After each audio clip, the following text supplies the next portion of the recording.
raadiyoo sagalee Oromooti. Raadiyoon torbanitti guyyaa 3 wiixata roobii fi sanbata galgala sa'aatii 7 hanga 7 fi walakkaatti karaa dambalii gabaabaa meetir baandii 16 yookiin kiilooheezii 17,850 yookiin oromovoice.org darbu amma jalqaba. Kun raadiyoo sagalee Oromooti.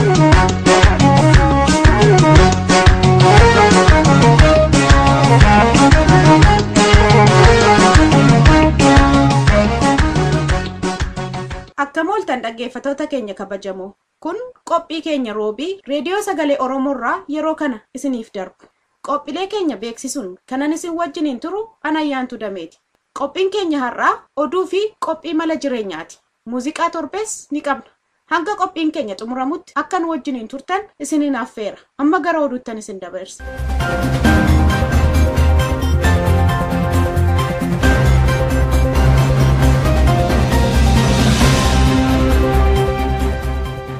Akka mooltan oduu saati kanaaf qabnu siniif dhiyeessa Annaa Basaawaq jiraate. Diddaaf mormiin Oromiyaa keessatti qabatee jiru ammallee jabaatee itti fufeera. Bakka garaagaraatti dargaggoonni fi uummanni wal ta'uudhaan karaa cufuun akka lukkee fi ergamtoonni wayyaanee Oromiyaa keessa sochoone danqaa gochaa jiran. Bakka adda addaatti mormii gammaatti gaggeeffameenis uummanni keenya milkaa'uunsaa hubatameera. Diddaan qabeenyaa fi beekumsa uummataatiin gaggeeffamaa jiru kun caasaalee fi humna wayyaanee akka malee laaffisee akka jiru oduun nu ga'e hubachiiseera. Yeroo ammaa kana caasaaleen OPDO gubbaarraa amma dakaatti jiran tokkoon isaanii hojjechaa akka hin jirree fi wayyaanonnis lukkee isaaniirraa odeeffannoo gahaa dhabanii rakkachaa akka jiran beekameera. Diddaan kun keessumaa Oromoota mootummaa wayyaanee keessa jiran hedduullee gara qabsoo uummataatti akka deebise oduun kun hubachiiseera. Uummanni Oromoos hiree kanatti fayyadamee gamtaasaa jabeessuudhaan diina qabeenya isaaf lubbuu ijoollee isaa saamaa jiru kana ofirraa akka gaggeessu dhaamsi nu ga'e hubachiiseera.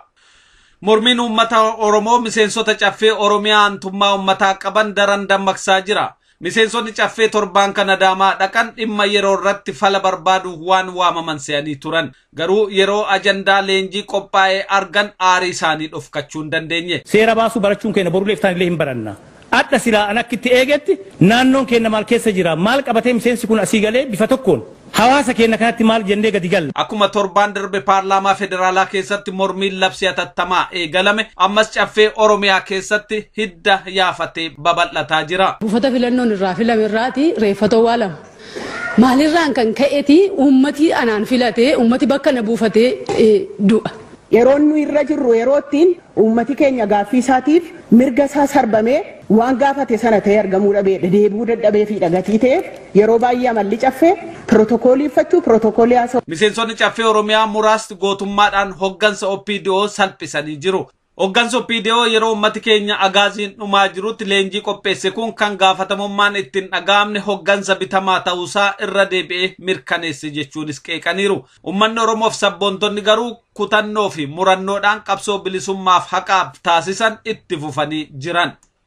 Bosonni Tulluu Laaftoo mancaa akka jiru gabaafame. Godina Horroo Guduruu Wallaggaa Aanaa Bee Dongorootti kan argamu bosonni Tulluu Laaftoo lafa heektara 56,000 ol kan uwwisu ture. Tuttuqaan harka namaa waan itti baay'ateef dawoo bineensotaa ta'uunsaa fi babal'ifannaa lafa qonnaa fi midhaaniitiif akka saaxilamee jiru beekameera. Baramma keessa jirru kana keessa qofaa bosonni Tulluu Laaftoo heektara 500 ol ta'u sababa babal'ifannaa lafaa qonnaatiif itti fayyadama bu'aalee mukkeen seeraan ala ta'aniitiin mancaa akka jirullee beekameera. Bosona kana mancaasuu keessatti qaamolee fi namooti dhuunfaa keessumaa wayyaanetti hidhata qaban hedduun akka hirmaatan beekameera.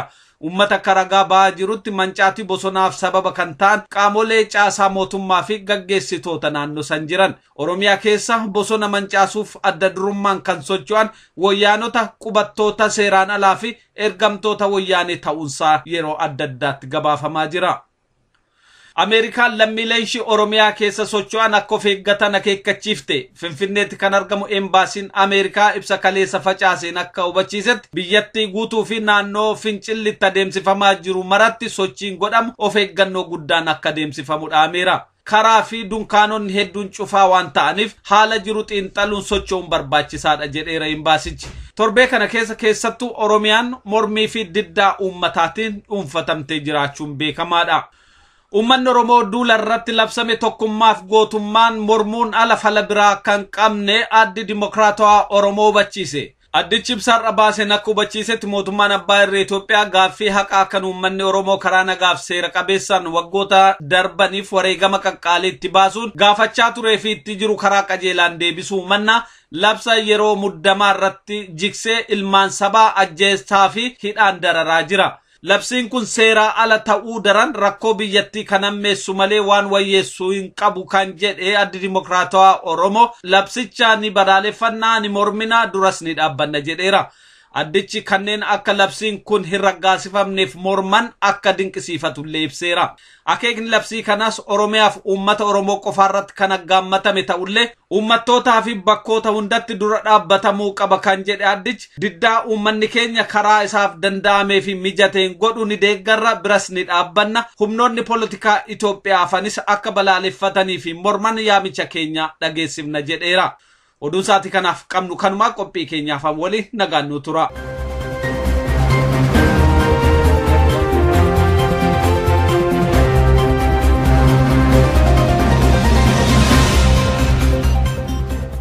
Amma immoo qophiin kan wallee torbeeti. Ittaansee sagantaan keenya idilee mala jireenyaatu dhiyaata. Amma gara walleettan isin dabarsa.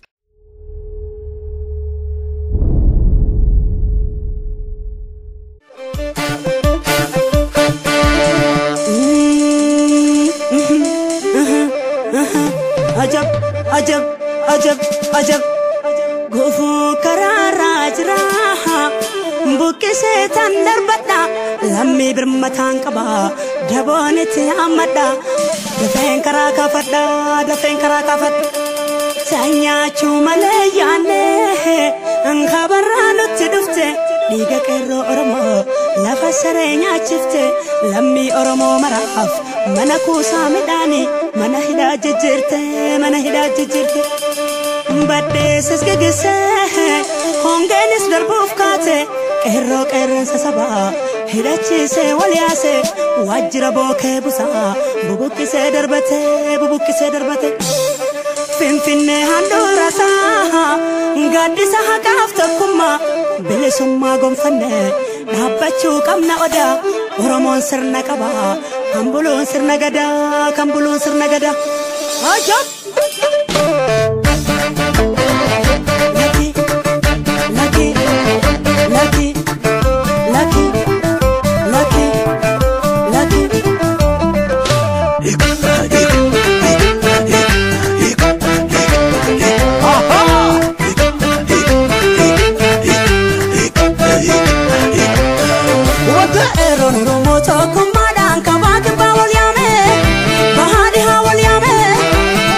Bukisu kamna waltane kan biya Kenya dale Dina bukisu kamna waltane kan biya Kenya dale Oromo abdi biya nandu pada senake Nani modirumake Kumalu bubili sumada kapso jira komoke Kumalu bubili sumada kapso jira komoke Sihidunke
Sambata bakate, boyele jese marse.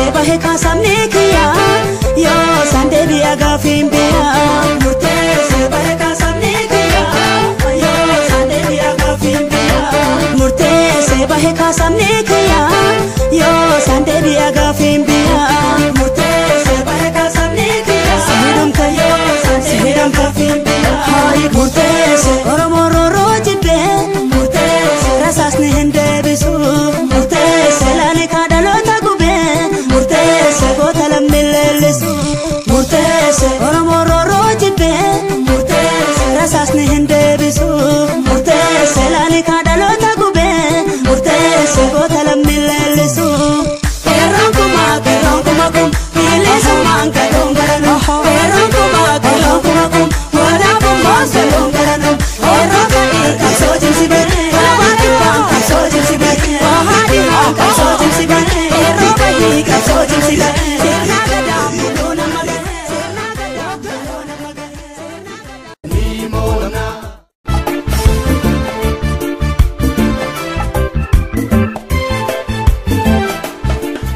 Kun qophii mala jireenyaati. Qophiin mala jireenyaa torbaanii guyyaa tokko isin dhiyaata. Kaayoon qophii kana uummanni Oromoo beekumsa, ogummaa fi muuxannoo isaan barbaachisu argatanii akka murtee qajeelaa fudhachuu danda'an hunneessu.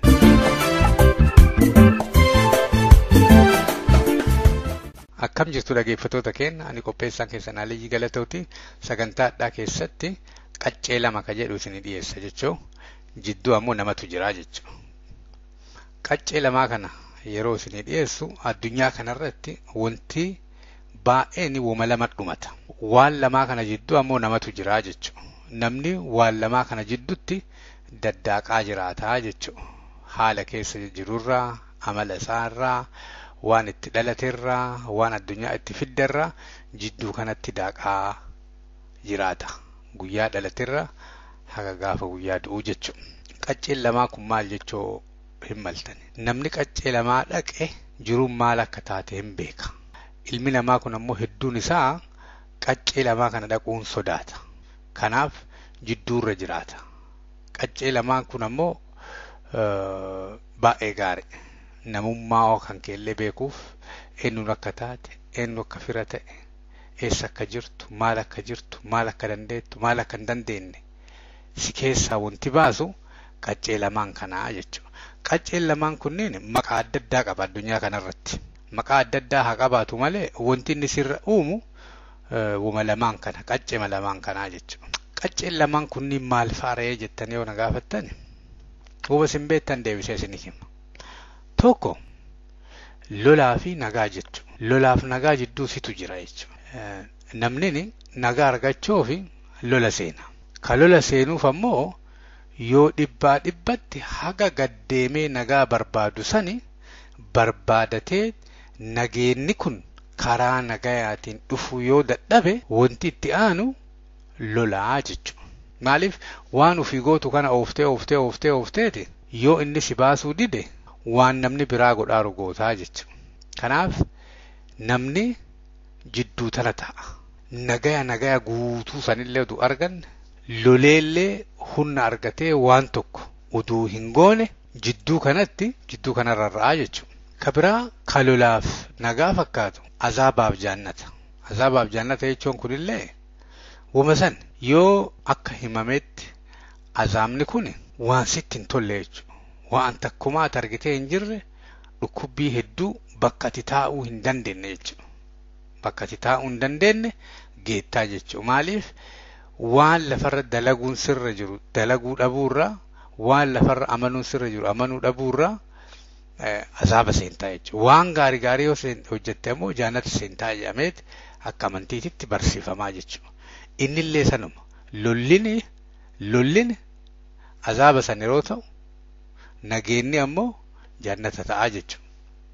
Karaa biraatiin ilmi namaa sodaaf abdii jidduu jiraata. Sodaaf abdii kanallee yoo laalte jecha biraan malee sodaan azaaba, abdiin jaannata. Jidduu kanatti ilmi namaa yoo waa qabaate malee waan sodaatu. Kanaaf nama tokko ooftee akka amma Oromoo godhaaran jechuudha. Duri warra mi'aa bilisummaa beeku callaa qabsaa. Amma oofaniiti garbummaa keessallee namni akka taa'uu hin dandeenye godhan. yeroo garbummaa keessa taa'uu dadhabdu gara bilisummaatitti deemtaa jechuudha. Maaliif garbummaa qara ho'ifatteettullee keessa taa'uu dadhabda. Isiin illee jabaatti jechuudha. Gatii isiillee qaali yeroo ta'u amma bilisa ta'utu irra rakasa ta'aa jechuudha. Yeroo amma garbicha ta'anii taa'uun illee gatii isaa mi'aa ta'u dhufee jechuudha. Nagaumaan garbicha taatee taa'uu dadhabda. Ammoo bilisa ta'uun irra rakasaa jechuudha. Akkitti rakasu namni hedduun garbummaa keessa taa'u yeroo dadhabu waliin dhufeeti waliin buusee jechuudha. Akkuma nama saantibii waliin buusuu hedduu ta'eeti garbummaa tana hin gayaa jedhan hin gayaa. Waan garbummaan na godhaattu caalaa bilisummaan nan godhu. Maaliif garbummaa keessan nama na jalaa wareegamaaruufi qabeenya dhabaaruufi jiruu dhabaaruufi salphina narra gayaaru kana yoo herrege waan bilisummaa argachuu baasu hin gayu. Kanaafuu garas deemu wayya. Ilmi namaa garam deema? Gara gatii qabsiisu deema namara. Waan irra isaa laafu deema ilmi namaa. Yoo bilisummaan tun jabaatteet garbummaan qabsiifte gatii isii garbummaa keessa taa'uun laafaa ta'e garbummaa keessa ta'a namni. Yoo garbummaan tun ammoo mi'aa taate gara bilisummaa deemaa jechuudha. Ka irraa laafu bitaa jechuudha ilmi namaa. Ka biraa qacceen lamaa gammachuuf gadda jechuudha. Gammachuuf gadda illee fudhatte akkuma garbummaa bilisummaati. Akkuma azaabaaf jannataati. Akkuma sodaaf abdiiti. Akkuma lolaaf nagayaati. Jecha biraatiin jedhama malee wanti ati barbaaddu wanti gaariin si eda'amu gammachuu ta'a. Waan ati eeggattee hin jirre waan ati hin qabne tokko ka yoo argatte si wayyeessu qalbii kee ta'ee qaama kee ta'ee jiruu kan kee ta'ee nama kan kee ta'ee waan wayyeessu tokko qaamni kan kee hin fudhata. Atillee jechoota babbareedaan faarsiteeti waan sa ufissisitaa jechuun nama haa ta'u qabeenya haa ta'u bilisummaa haa ta'u uumatee haa ta'u waan gammachuu sii kennu gara kan kee rakkifta. Waan gadda si uumu ammoo ofirraa dhiibdaa jechuudha. Ka biraa waan gaariif waa hamaanillee qaccee lamaan. Amma namni gariin waan garii akka inni itti ilaalu kun gaarii kun gaarii mititti fudhataa jecha waan addunyaa kanarra jiru. Maaliif qaccee lamaa ta'a? Yoo ati jidduu kana jiraatte. Yoo ati jidduu hin jiraanne qaccee lamaan jiru jechuudha. Kanaaf amma namni qaccee lamaan dhanne agasmara waan qaccee lamaanii hin beeku jechuudha. Nama akka malee hammeenna garbummaa tana beeku. Utuu bilisummaa tanaa wareegama. Nama dhibee beekutu fayyaaf wareegama. Nama lola beekutu nagayaaf wareegama. Wanti qaccima lamaan wanti ilmi namaa kun taan dheessuuf taan dhaqaa jechuudha. Lola dheessuuf nagaa. Akka kun amma nu biyyaa baqanneeti biyya alaa jiraannu. Maaliif wanti nu keessa turre sun jiraachoo si dhoogga. Mataan kan kee ammoo garbummaa kana fudhachoo si dida. Nagaan ammoo akka ilma namaatiif baatee galtee jiraachuu ammoo warri sirra jiru sun ammoo waan san si hayyamu. Maaliif yoo akka namaati ka yaaddu taate garbicha taatee jiraattee hin dandeettu. Yoo garbicha hin taane ammoo isaan waan dhufaniif san argachuu hin danda'an. Kanaafuu akka garbichaati yaadi. Waan garbichi qabaachuu qabu qabaadhu. Ajajamii nu gooftaa keeti. Kana fudhadhu jiraadhu. Yoo si nyaara yoo ati ammoo lakki ati angooftaa ka biraa qaba. Ati gooftaa kiyya ta'uu hin dandeettu. Ati namuma akka kiyyaati. Kun qeen tunillee tiyya anini qee tiyya tana akkuma garaa sii laafe na keessa jiraattee akkuma qananiitee itti bultu sanitti garaa sii laafuu hin danda'a. Garuu garbicha ta'eeti sii hin jiraadhu. Yeroo ati jettee amala sanitti mul'iftu maal godha warri si ajjeesa. Kunini nu horatu yaaniiti si ajjeesan. Yoo hin tolleef mana dhaati si darban. Yookiin ammoo akka biyyaa baqattu si godhanii jechuudha. Kanumatu deemaa ture amma biyya sanitti waggaa meeqaaf mootummoonni adda addaa hajii jijjiiramu malee namni hajii jijjiiramu malee namni dur namni hagoon haa biyyaa baqatu malee biyyattaa rakkatu malee wanti deemaaru tokkichu. Akka atin humna hin qabaanne akka atin akka namaatitti yaanne akka atin waan kan kee hin gaafanne akka atin olaantummaa isaanii fudhattu kanumarratti si dhiibanii jechuudha. Bakki kuni bakka ilmi namaa hin barbaanne si dhiibanii jechuudha. Qaccee kaanis si dhiiban. Yeroo qaccee kaanis si dhiiban wanti isaan hin beekne qaccee taan yoo geette qacceen lamaan kunniin duubarraa walitti jira. Namichi dhiibanii boollatti darbuu gaaniiran tokko achiin booda homaa waa hafaniif hin jirreefi namichi kun ammoo quufee du'uun barbaadu. Maaliif inni horatee waa hedduu godhateera jechuudha. So qaccee lamaanitti walitti dhuftanii jechuudha. Yeroo walitti dhuftani atini waan dhabduun qabdu. Innini akka marattuu waan lama dhaba. Takaffaa waan agadhaa horate dhaba. So jiruu isaa achirra dhaabataa jechuudha. Jiruun isaa kan inni gooftaa sii ta'ee ati garbicha taatu sun achi dhaabata. So itti fufu jechuudha. Lammaffaa waan agadhaa gooftaa ta'ee argate sanillee hin dhaba. Jireenyi isaallee gaafii keessa seena. Waan agadhaa dhukkubbii hagadhaa inni nama uume san na gaafatan jedhee waan mataa isaa keessa jiru waan godhe waan beekuuf yooma namni hedduun illee hin beekne abbaan godhe sun hin beeka jechuudha. Kanaaf qaccee kaan keessa taa'e kun ammoo qaccee kaan keessa jira jidduu sana wal harkisaa jechuudha ilmi namaa. Kabiraa waan amma bareedaa fi fokkata bushaayaa jechuudha. Ilmi namaa bareeduu fedha. Bareedaa jedhanii ni fedha. Waan fokkataa kana ofirraa dhiiba jechuudha. Dubbii fokkataa ta'uu, bifa fokkataa ta'uu, jiruu fokkataa ta'uu, matee haa ta'u waan badaa kana ofirraa achi dhiiba jechuudha. Waan babbareedamu waan midhaagu kanneen amma ofii fudhata. Kabiraa amma dureessaaf hiyyeessa waan jedhu kana. Dureessaaf hiyyeessi hin jiru. Dureessaaf hiyyeessi hin jiru. Bareedaaf bushaan illee hin jiru. Wanti kunneen yoo namni biraa jiraate waamsi bira jiru bikkiteeti dureessa jettan. Fakkeenyaaf nama miileena tokko qabu yoo namni 100,000 qabu hedduu kan jiru kan miileenaa suni dureessa ta'a jechuudha. Yoo ammoo namni miileena 10 jiraate kan miileenaa sun hiyyeessa ta'uu deema jechuudha. Maaliif miileena tokko sanii homaan bituu jechuudha. Akkuma biyya keenyatti. Dur namni birrii 150 naa kafalan jee gammadeeti akka breaking newsiititti si hima. Iskuulaa bahee 150 barsiisaa jedhee san si hima. Adda ammoo hoteela seenee nyaata yeroo tokkitti nyaatu kafalee hin danda'u jechuudha waan saantibii saniin. So haalli yeroo jijjiiru vaaliyuun hin jijjiiramaa jechuudha. Amma bareedaaf bushoofni illee nama ati bira dhaabattu irratti hidhaa qaba. Gabaabaaf dheeraan illee nama ati bira dhaabattu hidhaa qaba jechuudha. Amma namni keenya chaayinaa waamana keessa yoo dhaqe nama dhedheeraa jechuudha. Yoo biyya Raashiyaa biyya nama dhedheeraa qabu kanneen yoo dhaqe immoo dhedheeraa miti jechuudha. Gabaabaa ta'aa jechuudha. Waati bira dhaabatteettu hidhaa qabaa jechuudha. Dheeraa fi gabaabaan bareedaa fi fokkataan illee hiyyeessaaf dureessillee. Kabiraa beekumsaaf wallaalallee yoo fudhatte sanuma hidhaa qaba. Namni tokko beeka ka jedhamu namicha kaan waa wayitiin afoo jiraachuu irraa beekama jedhan. Namni beekaan hin jiru. Namni akkuma baratee jira. Ilmi namaa kun akkuma baratee jira. Waan danda'ammoo hin qaba. Waan danda'uun qaba. Dandeettii wayiin qaba. Garuu namni beekaa ta'ee hin danda'u. Wanti lafa tanarra beekan lakkoofsan qabu. Kanaafuu wanti ilmi namaa beekuu danda'u lafa tanarratti baay'ee xiqqaa. Walumaa galattuu ilmi namaa wanti inni agadhaa beekeeru guddaa miti. Wanti ufafoo dhufu kaama nu bira jiru kaama nu galee hin jirre hedduutu jira jechuudha. Amma waggaa 25 dura feesbuukiin faa, tiwutariin faa, maaliin faa dhufeeti bilisummaaf akkana nu fayyada jedhee namni yaadeeru baay'ee natti hin fakkaatu. Teknooloojiin hin jira.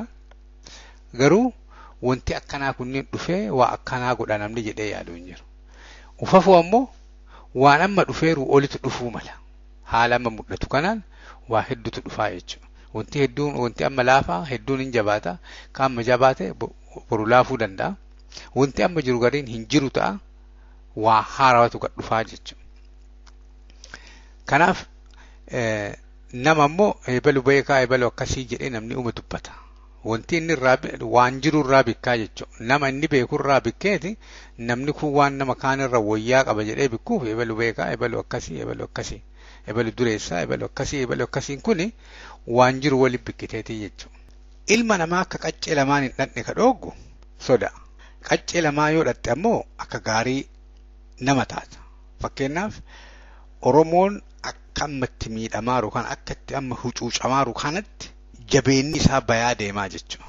Jabeenni isaa bayaa ifa ta'aa, dandeettii isaa mul'ataa, amalli isaa mul'ataa, jireenyi isaa mul'ataa deemaa jechuudha. yeroo ajjeechaan hidhaan rakkoon bayee galuu yeroo dadhabu waan qe'ee isaa irratti akka malee yeroo godhaniin maal ta'aa deema jabaataa qulqullaayaa wanti isaa martuu ifa ta'aa deema jechuudha. Maaliif yeroo achi gara boollaa gad harkisani haguma isa gad harkifte akkuma kubbaa irra lafa dha'u jechuudha. Yoo guddiftee lafa dha'u dhufte kubbaan akka malee ol kaati. Haalli amma Oromoollee adaduma isa gad qabanii akka malee miidhaniin rakkisaniin taanuma caalaa haga silaa oduu cadhisee akkanaan taa'e ol ka'ee deemuu hin dandeenye caalaa ol ka'aa jechuu akka kubbaa sana. Kanaaf bilisummaan tunillee ta durii caalaa mi'aayaa deemti. Lolallee nagaa keessa taa'uu waan dadhabeef namni lolallee akka falaatitti wareegamullee akka falaatitti haala badaa san keessa abdii horatee jechuudha. Bilisan baanaa akkana taana jedheeti yaa wanna jechuudha. Warri biyya bulchu kun qaraa lafa hin jiru mataa namaa keessa jira malee.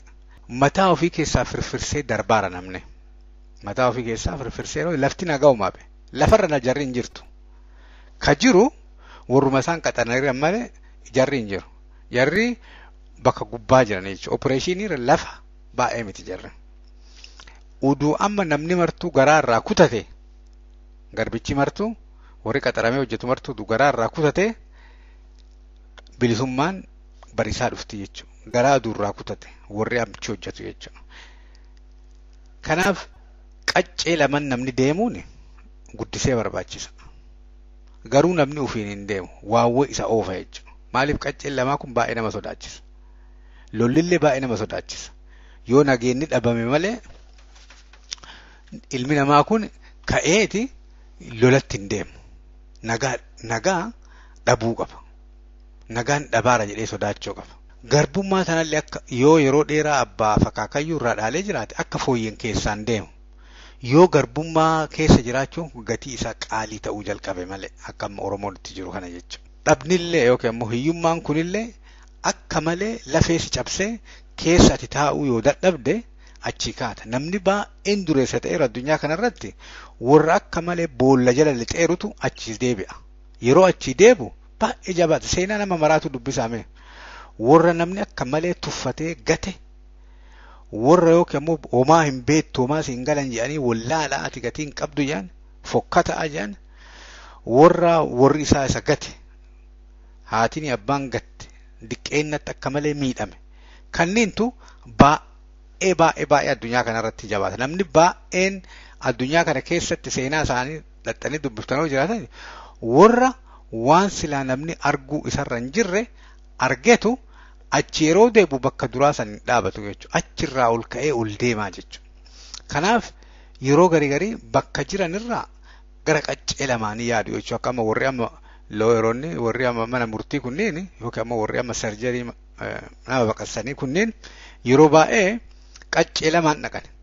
Yoo waan kana an godhe namichi kun hin du'amu what is the best scenario best solution jedhaniit itti ilaalaniit maalinni yoo ka mu'adhu akkamiin mu'adha yoo mu'atame immoo hagamiin mu'atama ka jedhu kanneen qaccee lamaa dhaqaa yaadanii jechuudha.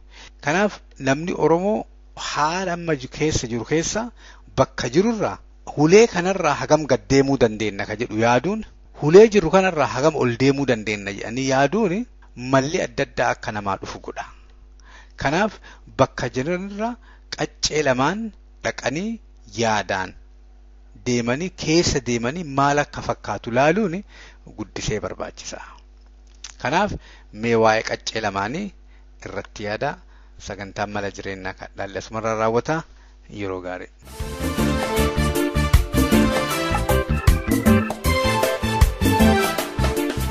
Hanga yoonaatti kan caqasaa turtan reediyoo sagalee Oromoo dambalii gabaabaan isinii darbaa ture. Daqiiqaa 30 waan nu waliin turtaniif hedduu galatooma. Qophiilee keenya sanbataan hanga walitti deebinutti nagaan nuuf tura.